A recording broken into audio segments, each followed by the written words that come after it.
किती उशीर. माझं केव्हाच आवरून ठेवलं होतं मी.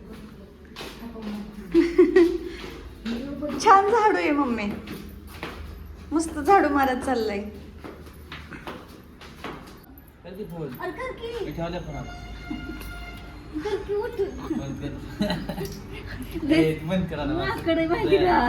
जा, नाही बंद होणार.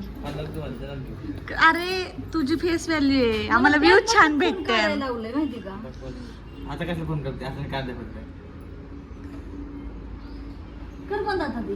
इथंच असतील कुठेतरी, त्या दिवशी वरती होतं तिकडं.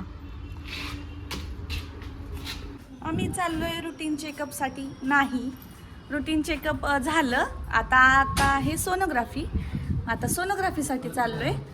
पप्पांची वाट बघत होतो, रिक्षा करूनच जाणार होतो, पण पप्पा आणि बाळा दोघं पण आहेत घरी, तर म्हणलं चला ठीक आहे दवाखान्यातच सोडा डायरेक्ट. दवाखाना काही जास्त लांब नाही आहे, इथं 5 मिनिटाच्या अंतरावर आहे. तर आता सोनोग्राफी करायला जायचं आहे. मी पूर्ण जेवली आहे भरपूर आणि एक लाडू पण खाल्लाय, जेणेकरून बाबा पटकन सोनोग्राफी होईल. कारण गोड खाल्ल्यावरती आहे ना पटकन बाळ तोंड दाखवतं, म्हणजे व्यवस्थित सगळ्या गोष्टी होतात, हालचाल व्यवस्थित करतं, म्हणजे मला जास्त वेळ तिथं थांबायला लागणार नाही. सोनोग्राफी झाली की डॉक्टरांना दाखवायचे रिपोर्ट्स आणि मग तिथूनच घरी यायचे. तर चला, आता जस्ट दवाखान्याचं सगळं काम झालं आमचं. दवाखाना आवरला आणि आता पप्पांना बोलवलंय न्यायला. बाळ्याच आहे तो माझा. आमचा बाळू आला इकडं. पप्पा येत आहेत अजून, त्याच्यामुळं थांबलोय आम्ही. आणि आम्ही सकाळी किती वाजता आलोय माहिती का? 11:45 दरम्यान आम्ही आलो होतो सोनोग्राफीसाठी, पण इतका वेळ गेला ना तिथं की. आणि नशीब आम्ही डबा वगैरे पण घेऊन आलतो. पप्पा परत वडापाव घेऊन आले, त्यामुळे मला काही त्याचं टेन्शन नव्हतं. म्हणलं बरं झालं आले पप्पा पण. आता घरी निघालोय. आता सहज जेवण करून पडले होते थोडीशी, आणि पडल्या डोळा लागला. मला समजलंच नाही, कदाचित कालचा कंटाळा पण असू शकतो. आणि खरंच आहेच कंटाळा, खूप जास्त कंटाळा आलता. आणि असेच पडले होते आणि तसंच एडिटिंग वगैरे करतच पडले होते. हां, एडिटिंगवरून आठवलं की आपले ब्लॉग्स सगळे ना थोडेसे हळूहळू येतील, कारण आहे ना मला इथं रेंज नाही आहे. म्हणजे काय होते, मला रेंजसाठी ना एकतर खाली जावं लागतं आहे, किंवा मग मला गॅलरीत कंटिन्यू बसायला लागतं आहे. आणि इथं 4G चालतं आहे फक्त, त्यामुळे माझं ब्लॉग्स अपलोड होत नाही आहेत. ब्लॉग्स सगळे रेडी आहेत, हळूहळू करून एक करून येतील. कधी कधी असं सुद्धा होईल की ब्लॉग्स टायमिंग चेंज होईल. आत्तापर्यंत सकाळी 10ला मिनी ब्लॉग येत होते, आणि मोठे ब्लॉगसुद्धा आपले असे थोडेसे टायमिंग चेंज होत राहतील. पण आहे ना आता डोळा लागलेला आणि अचानक बाहेर आले, बघते तर पाऊस सुरू झालाय.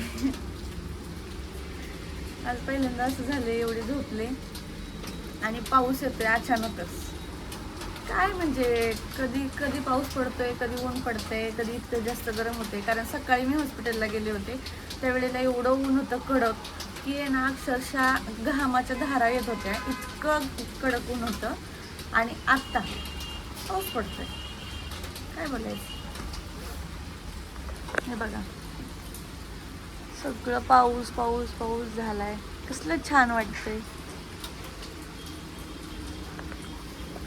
थोड्या वेळ बसली गॅलरीत, छान वाटते इथं.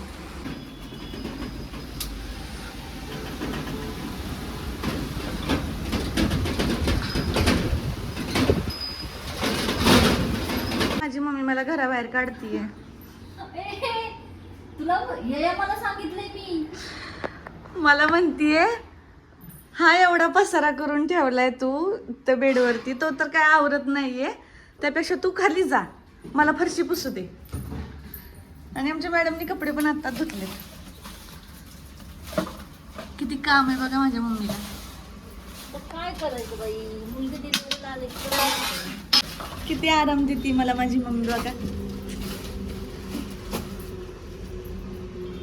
काय झालं? आराम देते का मी? मग म्हणून मला ती घराबाहेर काढते. मला म्हणते खाली जा, तू व्यायाम कर, फरशी वाळल्यावर वरती आहे, कारण लाईट पण गेली, पाऊस पडतोय.